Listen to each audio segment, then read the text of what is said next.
Olá, este é mais um Clube do Livro. Eu sou Jerônimo Teixeira e hoje nós vamos falar de um dos personagens mais populares da história da literatura, Dom Quixote. E claro, vamos falar de seu criador, o espanhol Miguel de Cervantes.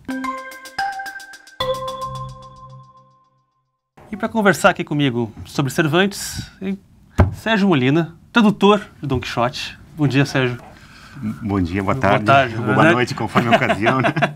Tudo bem? E obrigado pela presença. Obrigado a você, Jerônimo, pelo convite. Imagina. Veja. É sempre um prazer poder falar de Cervantes, ter um pretexto, né? Essas efemérides servem para isso, né? A gente tem um pretexto de falar de escritores que, na verdade, nunca nos abandonam. Sim.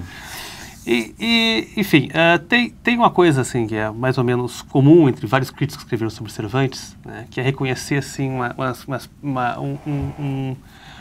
uma característica de marco inicial da ficção moderna. Né? Recentemente até teve um estudioso americano, William Eggleston, lançou um livro que chama exatamente isso, O Homem que Inventou a Ficção. Né? E ele é acreditado genericamente como o cara que fez o primeiro romance, né? Inaugurou o romance como gênero. Essa sua avaliação também é essa? Ele é essa figura fundadora mesmo? Isso é praticamente um dado aceito por praticamente toda a crítica, mas não é, curiosamente, entre os cervantistas, ainda é muito discutido. É mesmo? Se seria o fundador do romance moderno. Do romance, certamente, ele não é, porque havia romance desde a antiguidade, né? Sim. Inclusive, um romance que dialoga muito com o Dom Quixote é o Asno de Ouro. É um romance antigo, depois tem... antes dele tinha, enfim, na França, formas iniciais de romance. Mas o romance moderno teria sido lançado pelo Cervantes com Dom Quixote, muito por causa das teses do Georg Lukács, que ele que... Crítico húngaro. Sim, que ele estabeleceu esse pioneirismo desse herói que se depara com um mundo desencantado e, enfim, toda essa clivagem que seria característica do romance contemporâneo. Porém, quem acha que não é fundador do romance moderno, acha que ele fez mais do que isso. Ele criou um romance que está à frente do romance moderno.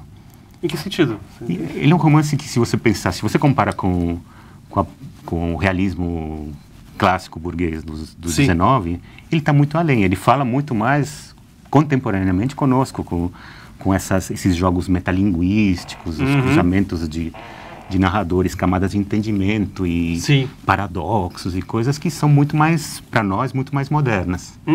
Embora esse tipo de jogo já, tenha ecos da Renascença e até da Antiguidade, dos paradoxos. Agora, esse jogo com tantos narradores cruzados e que estabelecem todo tipo de jogo de espelhos, né, que o Borges adorava e tal... tem mil vertentes que vão confluir nele, né? Certo. Tanto da narrativa ocidental como da oriental também. Quer dizer, o Cervantes é um cara que tomou contato muito próximo com a cultura oriental, não só por ser da Espanha, que tinha a sua herança moura, mas porque ele esteve preso durante 5 anos em Argel e, no mínimo, tomou um contato muito direto com a vida. Que na verdade, assim, para quem não leu o romance, tem um arcabouço ali que diz que, assim, quem de fato levantou essa história do Dom Quixote é um narrador árabe, né? Sim, o Cide Hamete.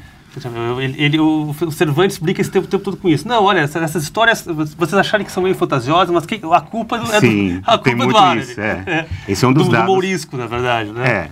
É um dos dados que nos fazem pensar que o intertexto ou a homenagem à cultura e à literatura árabe está ali, no mínimo, no narrador fictício, que, por sua vez, é uma paródia do marco fictício das novelas de cavalaria, dos romances de cavalaria, que sempre era tradução de alguma coisa estranha que alguém fez, não sei o que. Então ele pegou aquela estranheza dos romances de cavalaria e trouxe para bem perto, para o mourisco, que era vamos dizer, o estrangeiro mais próximo. Né? Sim. Na verdade, que não o estrangeiro, né? O espanhol que teria se convertido para a fé cristã para permanecer na Espanha. Essa questão dos mouriscos é muito importante no eles são expulsos, durante a vida do Cervantes, eles são expulsos da Espanha, né? Eles são expulsos entre o primeiro volume e o segundo. Por isso que no segundo volume... O primeiro volume foi lançado em 1605, isso, né? E o segundo em 1615. Isso, na verdade, assim... Alguns meses antes da morte do Cervantes, né? Sim, praticamente um ano antes. O primeiro volume, na verdade, ele já estava pronto no final e já estava sendo distribuído no final de 1604. Então a efeméride também é meio assim. Mas enfim, ficou como 1605 pela data do frontispício, né? Agora, é curioso que tenha acontecido todo o drama da expulsão dos mouriscos, que foram várias levas, né? Vários decretos reais que foram sendo sucessivamente feitos entre 12 e 13, né? 1612 e 13. E foi um drama coletivo dos mais brutais, assim, porque é uma expulsão de centenas de milhares de pessoas que já faziam parte da cultura espanhola. E isso não tinham por dia, né, também, além de que elas irem e voltarem para os países muçulmanos da época, não eram lugares que eles eram bem recebidos. Não eram bem recebidos, tanto que o mourisco que aparece que é o Don Ricote, né, que é a história, é um amigo do Sancho que ele encontra nas estradas e o cara tá vindo como peregrino, fantasiado de peregrino alemão. Vem com um grupo de alemães, mas na verdade ele fugiu para a Alemanha e estava tentando voltar para a Espanha para pegar o tesouro que ele enterrou na casa dele. Que tinha muito essa história, que o mourisco enterraria seus tesouros para depois vir pegar. Tal. E essa narrativa do Don Ricote é muito pungente. É curioso que o Cervantes tenha conseguido publicar isso, né? Porque a expulsão dos mouriscos era um dado...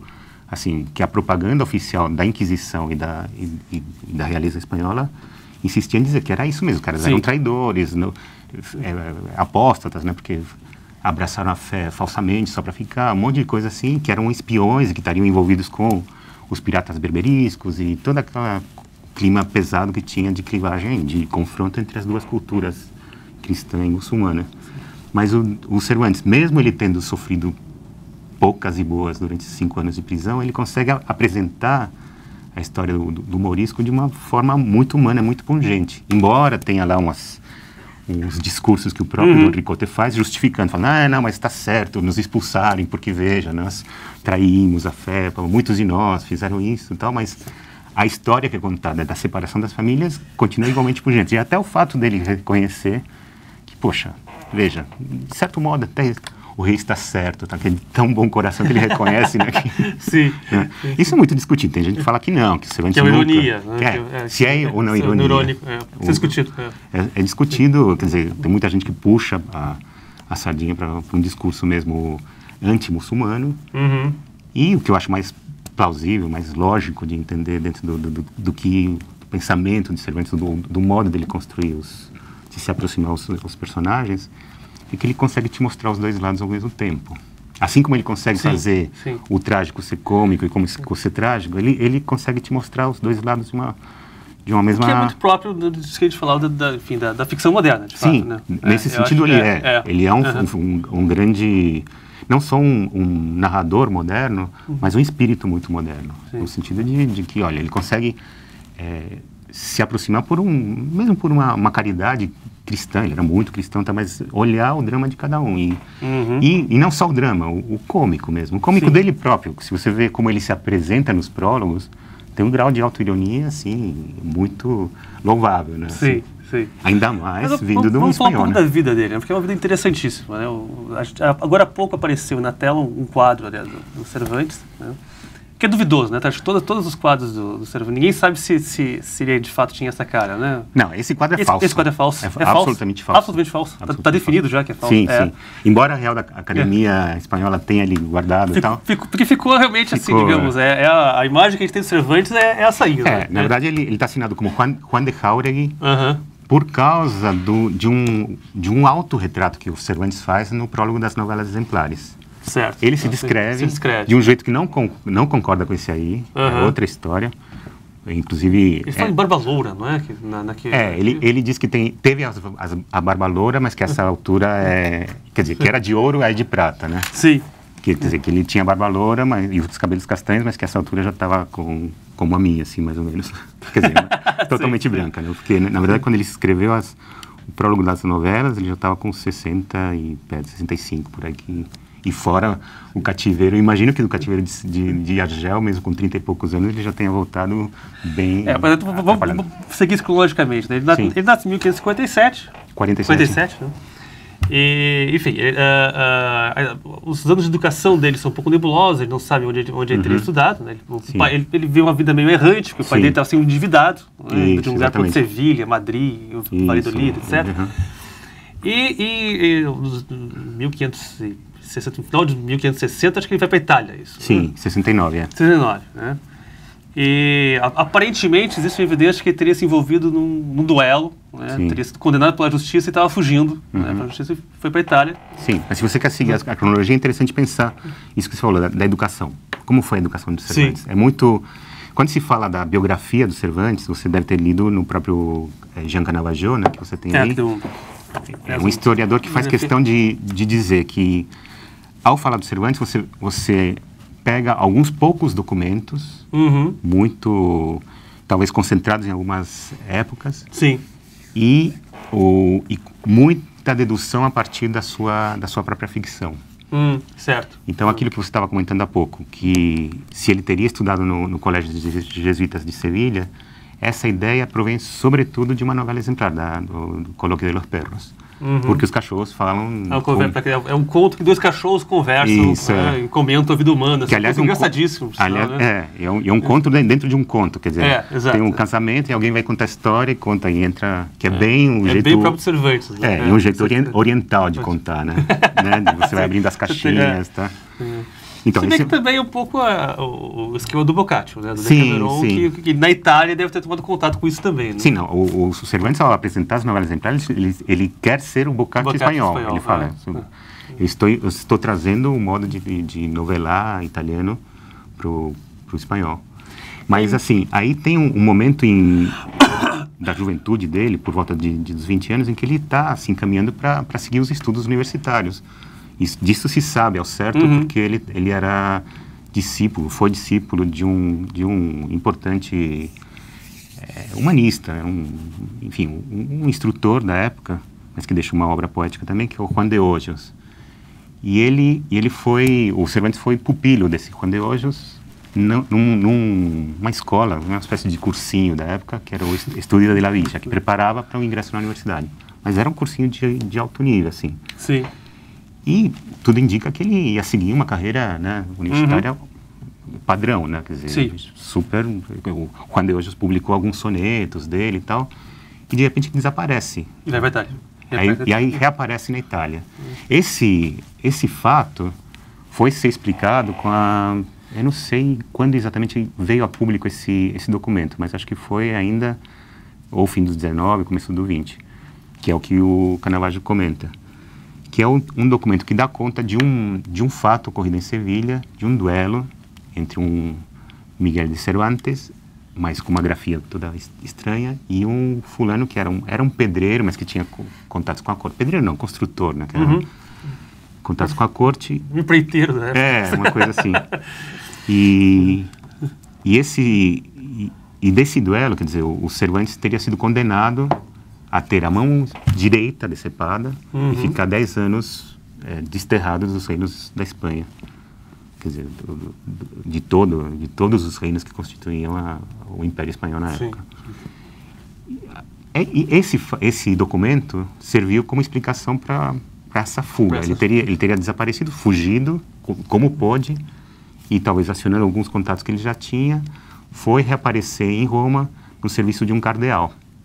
E aí, ironicamente, 1571, Batalha de Lepanto. Sim, né? Aí ele se alista nos exércitos, na Marinha Espanhola, que formava a Tríplice Aliança contra os turcos. Os turcos otomanos. E aí ele se engaja junto com o irmão dele, que era também soldado, e luta em um monte de batalhas e vai acabar muito ferido, com 3 tiros de arcabuz na Batalha de Lepanto, que é uma batalha super importante. E onde ele perde, talvez não a mão esquerda, mas o movimento. O movimento, né? Ele fica com o braço comprometido e a mão troncha, né? Sim. Mas à esquerda. E ainda tem esse azar, assim, voltando para a Espanha, ele é capturado por piratas e passa 5 anos em Argel. Sim. Né? Depois de ter passado um longo período num hospital na Sicília, hospital bem complicado da época. Acho que faz ser um hospital nessa época, mas você está cheio de chumbo de arcabuz no seu corpo. É um hospital militar, uma coisa pesada, né? ficou lá, se convalescendo, sobreviveu aos ferimentos, não só da mão, do braço, mas do peito que ele tinha levado. E ele ainda luta um pouco, mesmo com essa mão comprometida, ele ainda participa, acho que, de mais 2 campanhas. E quando ele está voltando para a Espanha, ele está quase chegando nas costas catalãs, ele é aprisionado por piratas berberes, né? Que era uma prática muito comum lá, o reino de Argel praticamente... Eles exigiam um resgate. Né? Isso, Essa história do resgate é curiosa, né? Porque era uma indústria do resgate. E havia uma indústria da esmola, do lado espanhol, quer dizer, por causa da comoção pública, e né, as pessoas queriam resgatar. Tinha, às vezes, criança no meio, velhos, gente e tal. Tinha grandes campanhas de coleta de esmolas, principalmente de algumas ordens, né, os franciscanos, mercedários, que iam recolhendo e pagavam altos resgates. E eles, do outro lado, o pessoal adorando, né? Porque, né, tem E a coisa curiosa é que, de uma forma ou de outra, essas experiências todas do Cervantes se incorporam à sua obra maior, que é o Dom Quixote, né? Sim. Que foi lançado em 1605, primeira parte, segunda parte, 1615. A primeira parte, até é uma coisa que até alguns escritores modernos, como Nabokov, criticavam, tem muitas histórias interpostas. Sim. Né? O Dom Quixote e Sancho Panza chegam numa taverna, e aí alguém da taverna começa a contar a sua história. Né? E uma das histórias é justamente a história do cativo. Exatamente. Né? Que é uma história de uma pessoa que narra como viveu anos, né? Aprisionado. E dentro da história do Capitão Cativo, eles falam de um tal Saavedra. Que é ele. Aliás, é curioso, Miguel né? de Cervantes Saavedra. Né? Mas esse Saavedra não é o nome dele. Ele adotou tardiamente. Mas ele já tinha usado para personagens. Sim. Isso é curioso. Ele adotou depois de usar para personagens. Não para esse personagem, mas para outros personagens. Ele usou para dois personagens importantes de 2 peças que tratam do drama dos prisioneiros de Argel. Sim. Um deles é Los Tratos de Argel, que tem um Saavedra, e depois tem o El Español Gallardo, que é uma história também, uma peça de teatro que narra a resistência da Praça de Orán, que era espanhola, a um ataque das tropas árabes. E o herói dessa peça é um Fernando Saavedra. E tem altas teorias sobre por que ele teria adotado esse nome. É muito interessante porque um pouco a hipótese mais plausível é que ele estaria recuperando certos heróis da tradição das lutas contra os árabes na Espanha, principalmente um tal de Juan de Saavedra, que tinha até quadrinhos populares, os tais romances, né, que contavam a história dele, que ele teria resistido a ser convertido pelos muçulmanos, que é o que o Cervantes sofreu, e que qualquer cativo sofria, qualquer prisioneiro em Argel sofria. Eram os renegados, quer dizer, se você renegava da fé, eles muitas vezes ofereciam grandes vantagens para isso e muitas vezes se incorporavam ao poder local. Alguns poderosos de Argel eram renegados, eram ex-cristãos, ou que aparentemente assumiam a fé muçulmana para se dar bem. E esse jogo aparece muito na história do Capitão Cativo e também nos Tratos de Argel e na história do Galhardo Espanhol. Quer dizer, esse Saavedra seria um pouco o totem, né, do fulano que resiste à tentação de você ter riquezas, conforto, tarará, se você muda de lado. Perfeito. Né? Coisa que Cervantes não fez. Né? Coisa que Cervantes não fez e que hoje em dia muita gente faz com grande facilidade. Mas assim, é interessante pensar que isso é enfim, é algo que no passado se louvava muito e que o Cervantes certamente tinha como, vamos dizer, como um ideal de comportamento e de moral. Ser fiel aos seus princípios, no fundo. Mas vamos para o início do romance, né, do Dom Quixote. Tem ali uma gravura do Doré, né, que tem essas gravuras maravilhosas. E tem um trecho da sua tradução ali, que narra como o personagem perdeu sua razão. Né? Tanto ele se engolfou em sua leitura de romance de cavalaria, no caso. Né? Esse sul aqui se refere a romance de cavalarias. Tanto ele se engolfou em sua leitura que lendo passava as noites de claro em claro, e os dias de sombra a sombra. E assim, do pouco dormir e muito ler, se lhe secaram os miolos, de modo que veio perder o juízo. Secar os miolos é uma imagem maravilhosa. Né?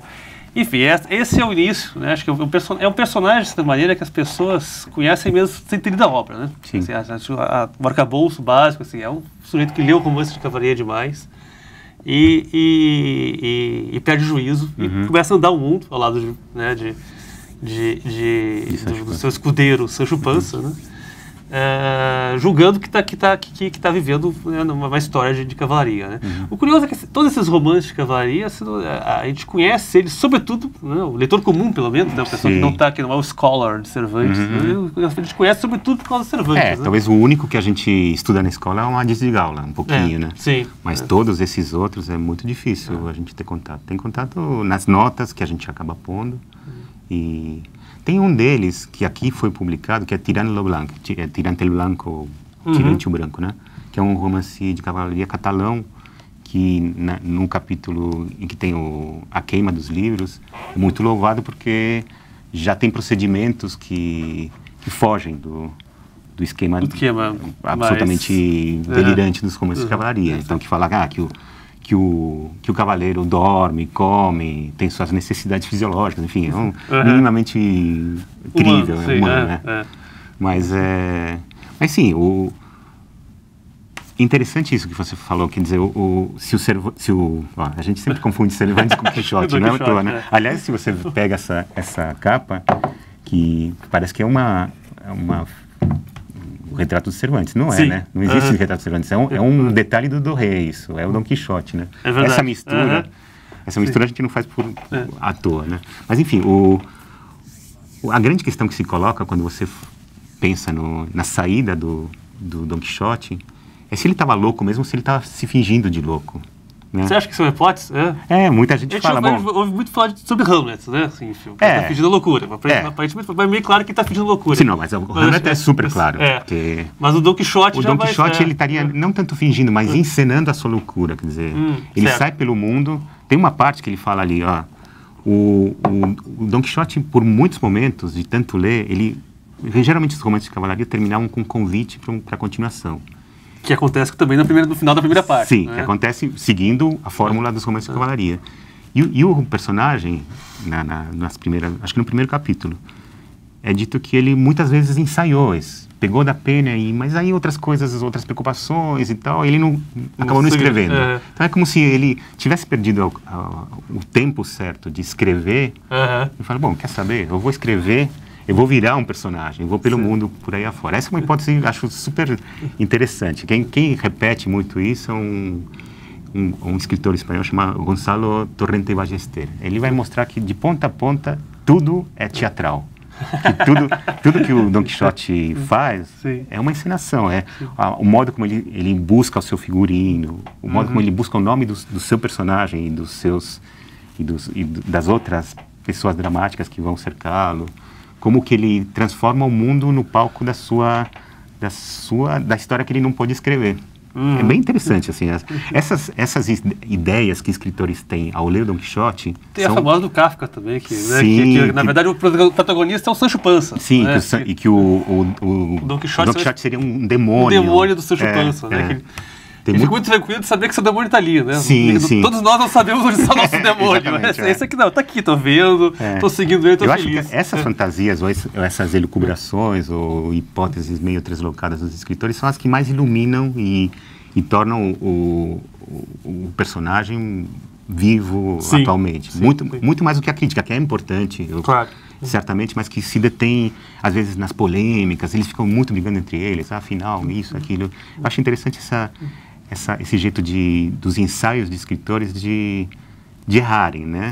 Errarem para valer, muitas vezes estão falando coisas erradas, mas se deixarem perder pelas possibilidades que o romance oferece. Isso, na verdade, sempre foi feito. Sim. Desde que o Dom Quixote existe. Quer dizer, é um romance que te permite isso, te convida a fazer isso. E tem a particularidade, a gente está chegando mais no fim, mas a gente tem que comentar a particularidade que entre o primeiro e o segundo livro, né, que tem um espaço de 10 anos, né, aparece um outro Dom Quixote, né, Sim. um Dom Quixote apócrifo. Sim. E que alguém quis, né, aproveitar, porque o livro teve um grande sucesso. Né? O primeiro teve uma repercussão grande e alguém pulou, um oportunista pulou na oportunidade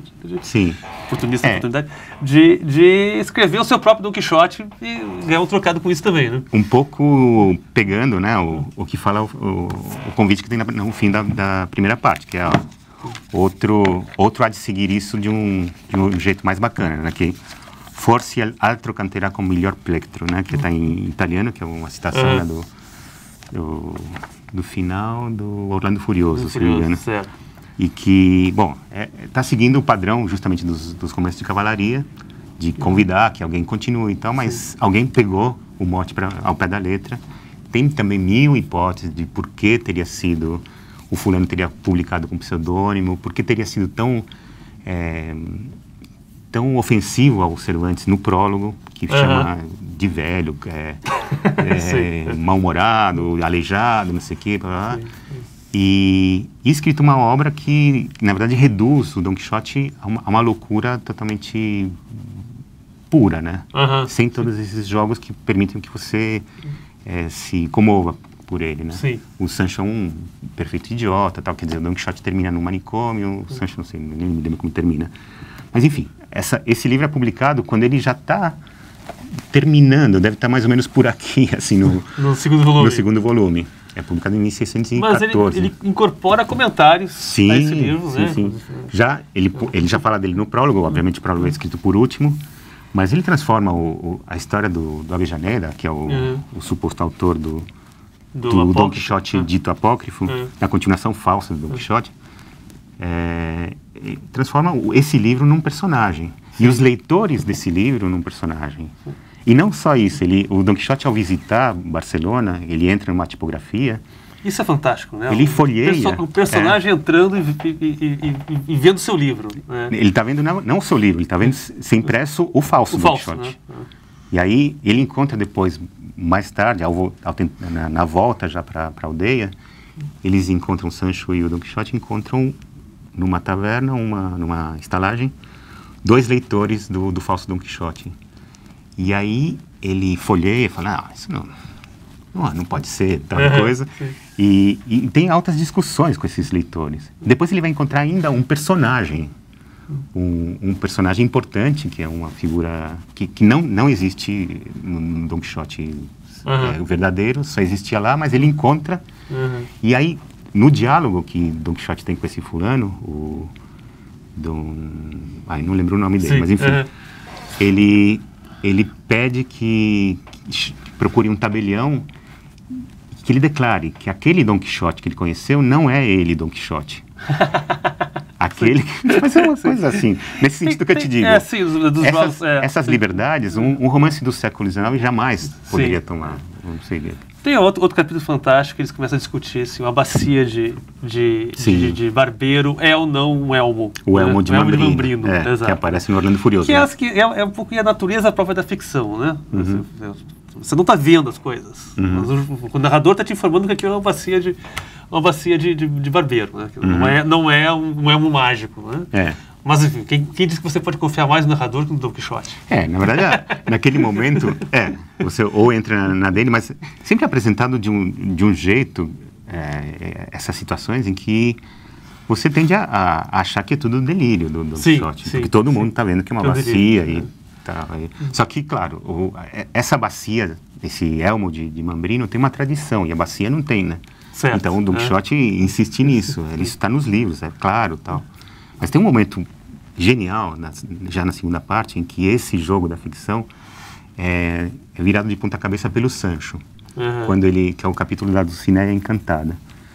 Que eles saem, logo no começo eles saem, vão visitar a cidade de El Toboso. O primeiro ponto que eles vão passar é visitar El Toboso para render homenagens à Dulcinea.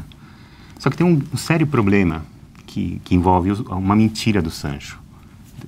Da primeira parte, que o Don Quixote mandou ele levar uma carta para Dulcinea, e ele não entregou a carta. Ele encontra o padre e o barbeiro, que são os amigos do Don Quixote, no caminho, e eles redigem lá uma resposta. E aí ele volta com essa mentira, e o Don Quixote, quer dizer, ele acredita naquilo e essa mentira se estende por todo o resto da primeira parte e é um dado muito importante da segunda. E quando eles vão para El Toboso, falam, bom, e agora? Como é que eu vou fazer? Já sei. Eu vou usar...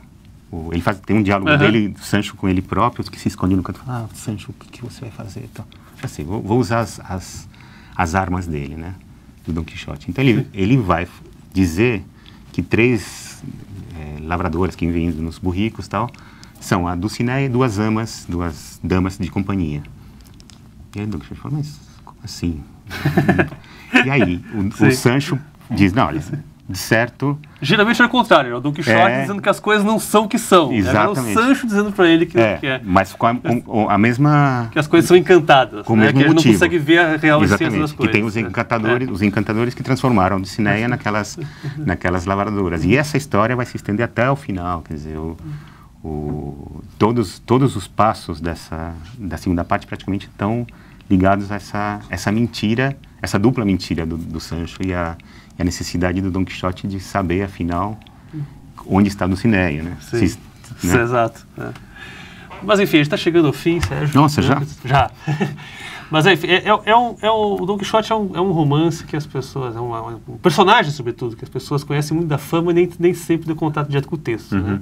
Acho que você aqui falando todos esses episódios, eu espero que tenha... convido nosso leitor que não tenha feito isso ainda, de levá-lo ao livro, né? O livro assusta, eu acho que principalmente porque é um catatauzão, né? São 2, na verdade. São 2, Agora, esse aqui, esse tijolo, ele assusta principalmente porque é bilíngue, né? Sim. Tem o texto original embaixo. Assim, não é tão longo assim. E tem muitas notas, tal e coisa. E tem algo muito legal do Don Quixote, dos 2, é que os capítulos são muito curtos. Sim. Muito curtos e quase sempre de uma extensão regular. E então, assim... O melhor jeito de ler esse livro é aos pouquinhos. Um capítulo por dia, um capítulo cada 2 dias. E assim, entender que é uma linguagem, um jeito de escrever, que tem um sabor especial, mas que é um sabor de época, né? Que é o texto barroco. Tem um ritmo especial que depois que você entra nele é encantador, mas que exige uma disposição especial. Mas o prêmio que espera o leitor é dos mais altos, assim. Então, agradeço aqui, então, a presença de Sérgio Molina, tradutor de Don Quixote, esse clássico fascinante que você não pode deixar de ler. E no próximo Clube do Livro, nosso assunto será outro autor que, como Cervantes, está completando esse ano 400 anos de morte, William Shakespeare. Até a próxima.